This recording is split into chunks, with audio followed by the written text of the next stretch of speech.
সবচেয়ে মজার কথা কি জানেন?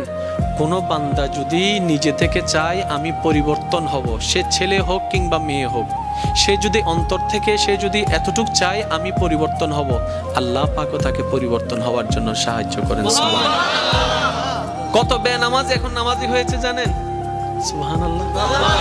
কত নামাজ এখন তাহাজ্জুদ ওয়ালা হয়েছে। হাজার হাজার আছে।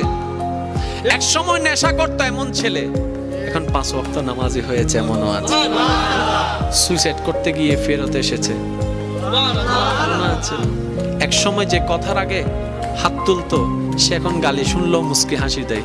তো বন্ধুর একদিন তাকে জিজ্ঞেস করে, কিরে নেতা, তুই না কথা বলার আগে হাত তুলতি? তখন সে বলে, পাগল ছিলাম তখন তুলেছি, বুঝতে পেরেছি ওই জগতে কিছু নাই, আল্লাহর প্রেমের ধৈর্যের জগতে অনেক বড় নিয়ামত আছে। এত বড় বড় সফল ব্যক্তি যদি ছোটবেলায় লাথি খাইতে পারে, আপনি পারবেন না কেন?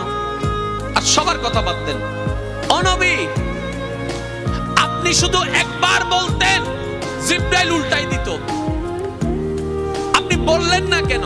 নবী রাহমাতুল লিল আলামিন বলে, পাওয়ার থাকার পরও যে পাওয়ার দেখায় না সে তো সত্যিকার পাওয়ারফুল ব্যক্তি। সুবহানাল্লাহ।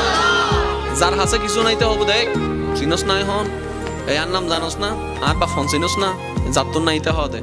আর যার থেকে আছে, যার থেকে পাওয়ার আছে সে কি চুপ। যার থেকে সত্যিকার ক্ষমতা থাকে সে কখনো কথা বলে না।